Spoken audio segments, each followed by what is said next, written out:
Hey everyone, welcome back to Lookout. Happy holidays.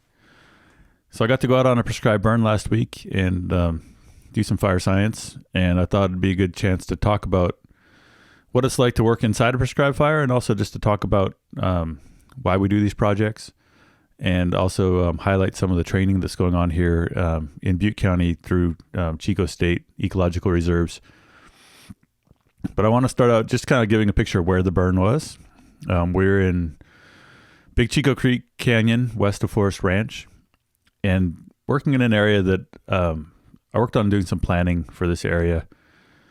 A couple years ago, some money came in from the Sierra Nevada Conservancy to look at large-scale prescribed fire and places that we could do larger projects, thinning projects, to fire-safe communities like Cohasset and Forest Ranch. And so I helped kind of do some of the fire science around locating where we thought projects should be put.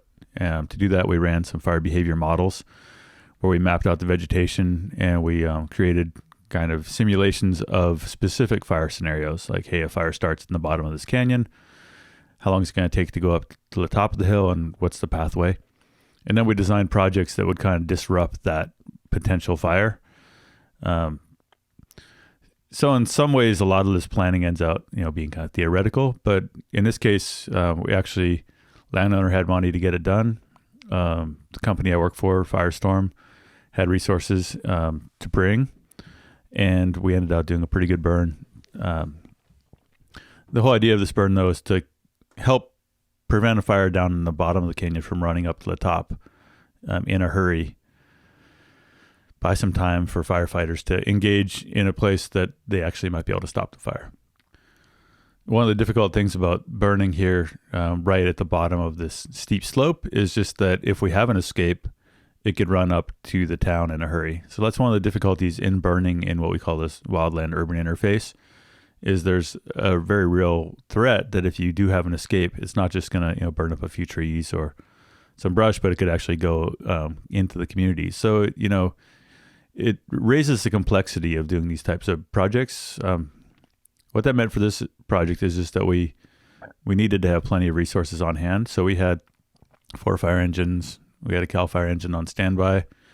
We had a 10-person squad from a professional contract firefighting crew. All in all, between students and trainees and the landowners' employees, we had about 40 fireline qualified personnel to burn about 25 acres. My job for the day was to help monitor the fire and report to the burn boss on how it was going. Also, part of my job for the day was to help train Chico State students and also Big Chico Creek Ecological Reserve employees. So it's something that's been happening when they do burns on the reserve or with their partners, is I get a chance to go out and take on some trainees. So all is great to get out and burn with the reserves. And I was able to cover this as part of a larger project we're doing on looking at burning of all sorts in Butte County. So now that it's winter, I've got some time to work on some back burner projects, longer form stuff that I don't have time to work on during fire season. So if you're wondering what's been going on with the Lookout since the mosquito fire, part of it is longer form projects and part of it is catching up on other work. So here you go. This is what it's like inside a prescribed burn. All right, so I'm out here, Big Chico Creek Canyon, west of Forest Ranch, and doing a prescribed burn here today on private property with Firestorm and Chico State Ecological Reserve staff and Terra Fuego, which is a nonprofit out of Chico. Firestorm's burn boss trainee Jimmy Ramirez is going to kind of lay out how the day progressed. First off, we tried to start off in the lower unit. It was a little bit wetter than what we wanted. So we got the guys out working, bone piling. That's picking up sticks and making a pile out of them. And we're trying to draw heat together down there, and it really wasn't working. So Connor came over and said that this unit right above us was prepped, and if I wanted to maybe look at it. And then so we went up and took a drive around it, rode through it on the UTV, kind of through the middle. There was a road there that you could check out, and got out. And I walked around in there, and there's a lot more, pine needles on the ground and oak litter. in that unit, so I felt good about the time of day and that it would take and carry fire. So we gathered all the folks up and rounded them up and told them our new plan of attack. It left some folks down to monitor what we'd already lit, and then so we started falling trees up there at the high point that you could see on the map. We called it the cable gate is where we started because that's there was a cable gate right there. And you know, there's a few trees that needed to come down, so we had one of our followers come in and cut about a half dozen trees, so it was safe to get in there and start putting fire down. So got with the firing folks, and we came up with a plan that we were going to start high at the cable gate. That was the highest point, and then kind of run two firing teams north and south there, away from each other. And it was slow going at the beginning because it was pretty hot, but you want to start at the top, that way you just don't run head fire from the bottom uphill at the structures, and then it gains a lot of speed that way and it comes uncontrollable. So we start at the top and start bringing it down. That way you have a good buffer of black above you that will hold fire, that you can run fire at.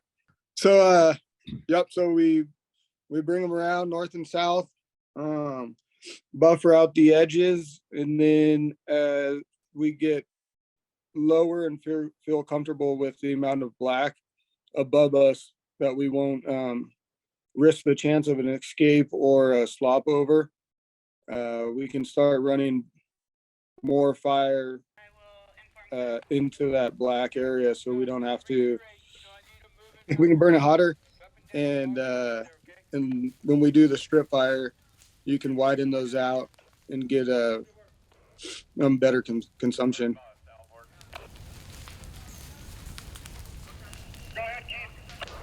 All right. Yeah, so we're still kind of backing fire off the top.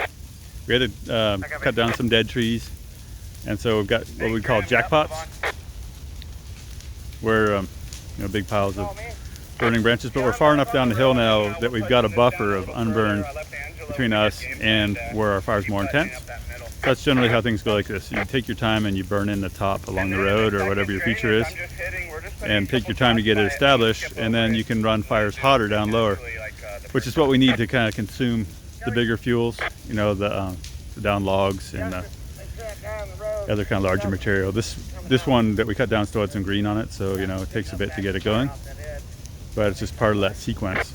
So now we've got you know, probably about a quarter mile wide here, backing off the road. Still got our sun, and things are still going pretty good. So here we're doing what's called dot firing. It's pine needles. It's going to carry the fire really well, so we don't have to light a whole strip. We can just light these little dots, and they'll just fill in this area, but we don't have to waste a bunch of fuel. We light these dots, and then they kind of grow together. But it's a way of kind of controlling the heat without getting too much going at once. All right, so we're well off the road now. We're into this really nice kind of pine-dominated stand, lots of pine needles. And the main fire is kind of back down here. So we've got a crew here. It's just dot firing all the way across. We're able to put dots, you know, every 30 feet or so. And that's going to get us, you know, nice variety of fire effects. Like when you look at these dots, you know, they've got all the elements of a bigger fire. You've got the head, and you've got the heel, and you got the flanks. And all these parts of the fire are burning at different intensities, and so you get a kind of cool range of ecological effects right here at a really small scale. Part of this fire is going to be backing, part of it's head fire, and some is just kind of flanking, which is in between. So it's one of the benefits of this dot firing technique, is just that you still get the area burned.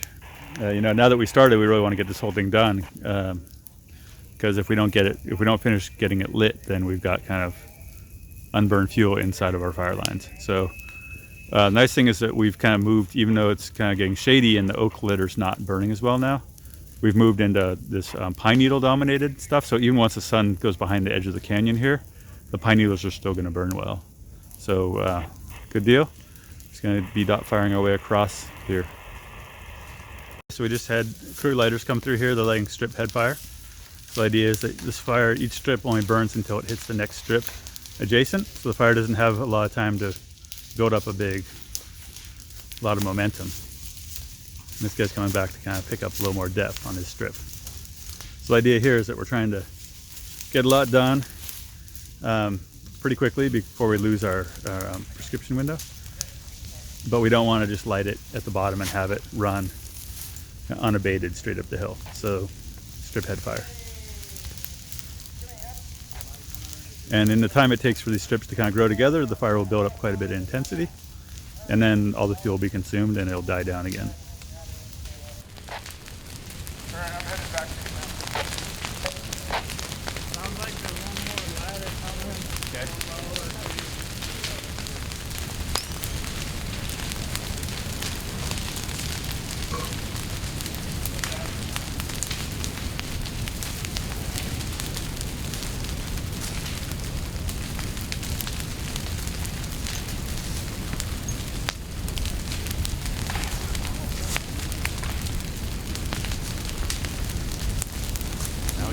Now we got the fire effects to monitor. Yeah. So one thing that we see here is that the heat from each strip affects the environment around it. And so as this gal here comes walking through lighting, she's getting the benefit of a hotter and drier atmosphere in the area of her burn that's influencing the fire she puts on the ground. And so we often adjust the spacing on our strips to take advantage of that. So, even though we're burning here in kind of early winter conditions, late fall conditions, if she walks closer to the area that's already blazing, it's more like she's lighting a fire in September. So that's how we can use heat and the spacing of the lighters to affect the outcome, to affect the severity of the fire. You put the lighters right close to each other and they can generate more heat because they're building heat off of the other person's strip. And even though our fire's starting to torch up into some of the larger trees here, we're not that worried about it because the overall burning conditions outside of the burn have a really low probability of ignition based on the weather, the time of the day, and the humidity. So we're able, now that we've kind of worked our way down the hill and created a big area above, to create more heat and burn with a higher severity without worry about it escaping. And this is important because our objective here is to reduce fuels and also to take out some of the understory. And so if we can't burn it hot enough to have some torching and to burn up these lower trees, we're really not achieving a whole lot of reduction in the fire hazard.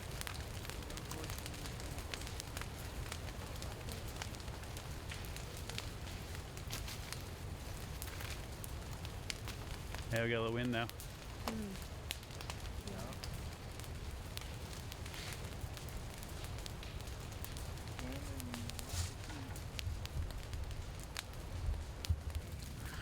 So the lighters are on their way back now, coming back towards us on another strip, and we're just watching their previous strip burn down. You can see it consuming a lot of the pine needles and starting to burn some of the heavier fuels. We're pretty late in the day here. The sun is starting to drop down behind the canyon's edge, and almost immediately, as soon as we're in the deep shade, fire behavior really abates. And so without a lot of wind, we're just getting these really moderate fire effects. Pretty much for the rest of this day, we're getting similar slow backing fire. And so this is perfect for consuming the pine needles and the sticks, but it might not be great if you're trying to kill some of the smaller saplings or more of the understory shrubbery. Without extra lighting, we weren't seeing a lot of torching in these kind of lower shrubbery bushes. So you can see that through the course of even just an hour or so, there's a wide variety of fire effects we get from putting the same amount of fire on the ground, and that's kind of the job of the firing boss. And what we're doing out there as fire effects monitors is to, the burn boss really can't see the entire burn. And so our job is to be out here in the middle of it and report to the burn boss and to the firing boss, hey, you might want to tighten your strips up, or hey, you're getting good effects. Conversely, you might tell them, hey, this just really isn't burning very well and we're just wasting a bunch of fuel. Let's stop lighting.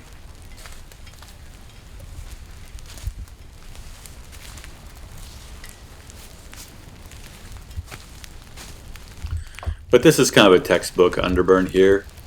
Yeah, maybe we would want to burn it a little bit hotter, but this was just about as good as we could have hoped for with the window we had. You know, we really got a lot of fuel reduction done here in this ponderosa pine stand. We did kill some of the understory cedar. You know, we're preventing these small trees from becoming a future thicket. This is right below the town of Forest Ranch, and so you know, it's a great strategic place to reduce fuels. Now if we have a fire that starts in the bottom of Chico Creek Canyon, we've got this nice wide strip here of reduced fuels and pretty widely spaced trees where firefighters have a real advantage and chance to put it out. We did put up quite a bit of smoke for about an hour and a half on this. Smoked up Forest Ranch for an hour or so. But we were burning on a day that had good air dispersion in the afternoon, and you can see that, you know, within an hour or two of sunset, the smoke had really mixed out of the area. So that's one thing that we do on these burns, you know, is we look at burning during a time period where we can punch the smoke up into the upper atmosphere, and ideally get into some kind of transport winds that move it away from major urban areas. Yeah, so one thing I hear a lot is people saying, like, hey, you can't use prescribed fire in an area until you thin it or log it. And that's not always the case. We're in this kind of thick understory here of cedar. We've got kind of an overstory of pine. We're lighting right through here. It's all about the conditions. You know, if you don't have flame lengths that are going to get up into these little trees, you're not going to have a big crown fire. If anything, you know, we want this to burn hotter because we're not getting it hot enough to kill a lot of these smaller trees, which would be our objective. So I think people tend to kind of overstate that. Hey, there's no way, it's irresponsible to introduce fire as an initial entry into an area, and that's not the case. There's a wide range of conditions under which we burn, and especially if we're strategic about where we put fire on the ground, if we, you know, work our way out from established burns, or you know, we can do a lot to control the intensity of the fire here. Here we are in November, and sun's gone down here. We're at the very tail end of our burning opportunities for the day, and we're able to just to put fire in these really dense, kind of thick stands.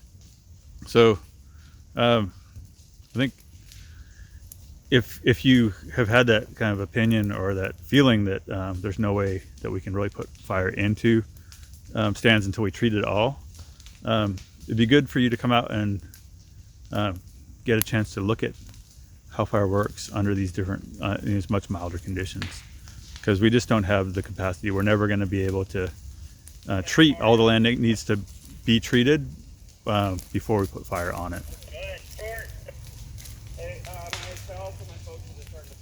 Yeah, so as I mentioned before, it's been great working with students from Chico State, employees at the ecological reserves, and also some young land managers that are working on these, managing these forests in Butte County. I just want to wrap up here with a few clips from some interviews I've been doing with some of the trainees I had during the burn. All right, I'm here with Olivia Wyman from Big Chico Creek Ecological Reserve, and she's a female trainee here, fire effects monitor. Olivia, can you tell me a little bit about how you became involved with prescribed fire and what you're doing here today? Yeah, so I started here at Big Chico Creek Ecological Reserve, BSR, about a year ago. I came here as a grad student, and it was kind of an interesting process getting here. I didn't quite know what I wanted to do and that I was going to end up in land management, but I had a fun semester where I was taking dendrology, fire and society, and I think ecology, and it just taught me the importance of fire and prescribed fire and how that's kind of the new way forward, I guess, to say for lack of better words. And so I had a call with Eli, and I talked to Don Hankins here at the program, and they were like, we would love to have you. And they offered me a job at the reserve, which has really been my classroom for the last year, working with Dr. Paul Maslin, writing a guide on land management, and then getting to do this with the fuels crew on my other days of work, and it's been really awesome. Yeah. So what's something that you learned today by observing this fire that you didn't know before this afternoon? Yeah, today was a kind of interesting burn because we actually got to switch our plan around and switch units, and that's not something I've experienced before. I also don't feel like I have a lot of experience burning in pine litter like this. We're usually in like oak woodlands or grass meadows, so it's been interesting to watch how the fire's moving in this litter, and I think one of the main things even just now is watching these strips and really understanding ignition patterns in a new way that I don't think I've really seen before. Okay, so you're talking about these strips and ignition patterns. Can you talk a little bit about what your job is on the fire line today and how it relates to the tactics that the firing crew is using? So we're following behind the lighters, and we're kind of in the middle of the unit right now. So our job is essentially to inform them if we're getting the consumption and meeting our objectives that we set out to do today. So essentially just now we had been doing dots, and we decided to change it up a little bit and do some strips across the bottom here to move things along a little bit quicker and maybe get some of these cedars and other things that we're trying to kill off to light. So you've got a cedar tree right behind you here. Yeah. And why would you want to kill this tree? This beautiful, innocent, green, Christmas tree looking cedar tree. Why would you want to kill that? Ultimately, we were talking about this earlier, is this kind of all, in a way, some oak restoration. So we're thinking about maybe opening up this understory a little bit, opening up room for oaks to come back in, and also reducing some fuels, which is a great ladder fuel at the moment because they are all kind of a younger age class right in the middle of our canopy here. Yeah, I mean, there's lots of jobs. We're doing weather every hour here, making sure we're still in our prescription. We're monitoring the effects before and after the fire comes through. Taking notes of things that are burning hot and things that aren't burning so that later, if somebody is trying to come back through here and have similar effects, they'll understand what we did today, and they might be able to do something similar by having all of our notes and pictures and things like that. So are you gonna like package up all your information or something at the end of the day? Yes. Eventually, we will put together a beautiful report that'll have maps and pictures of all the good work we saw today, and some of our notes on, you know, if it burned hot or if it didn't light well, and what we saw, the types of fuels that we saw were available, things like that. So BSER's taking students with very little fire experience and throwing them in kind of the deep end with prescribed fire. Can you tell me just a little bit about like what's your year been like as far as fire goes? Like how have you been schooled in wildfire and prescribed fire and fire science since you started the program? Yeah, I would say it's kind of been a crazy year to start with pretty much no fire experience, much less land management experience. And every day has been, I learned something new, or 3 or 4 or 5 things new every single day that I'm out here. And what's really awesome about BSER is they've given us a lot of room to grow and learn, and they've really taken a chance on us, I feel, and let us do all these awesome roles and just trusted us. And I think a lot of us have been able to rise to the occasion and really learn from the fire and learn from being out here every day, which has been really awesome. Yeah, I'm just looking behind us right now and I'm seeing like, we talk about like how prescribed fire reduces surface fuels, and like you can read about it all day, but then you like look over here and you see that like, you know, all the pine needles are gone where the fire has happened, and where the fire hasn't got yet, there's a ton of fuel, and it's like all this stuff to just like, Yeah. it's all just laid out in front of you. I don't think there's a better way to learn this kind of work other than just being out here and doing it yourself, you learn so much more in this kind of environment every day. Yeah, we like to say that fire is the best teacher, and so like just having this opportunity to spend time with fire, I think like it's kind of indispensable. Yeah, I think probably we all learn more in a year than anyone can learn in a classroom for many, many, many years. Yeah. All right, well thanks for being my trainee today. Thank you. Appreciate and I appreciate that you guys here have done a lot of work out here already and can teach us like about what you know about how you've managed it and everything else. Now we got to move because our spot's getting hot. I'm here with Brian Coffey. He works at the Big Chico Creek Ecological Reserve, and he's working today as a fire effects monitor. Hey, can you tell me a little bit about how you came to be involved with prescribed burning and what you're doing out here today? Yeah, so I got into prescribed fire through the Big Chico Creek Ecological Reserve. I was a undergraduate student at Chico State, and for my internship, I took a job here at the Ecological Reserve, and they introduced me to prescribed fire. It was my way in. And I'm a trainee today working under Zeke, and here just to look at fire behavior, see how it's meeting the objectives that we laid out for this burn, and tell the lighters whether they need to light more or light less. What are you hoping to accomplish with prescribed fire? Like when you look into the future, like how do you want to be involved with fire on the landscape?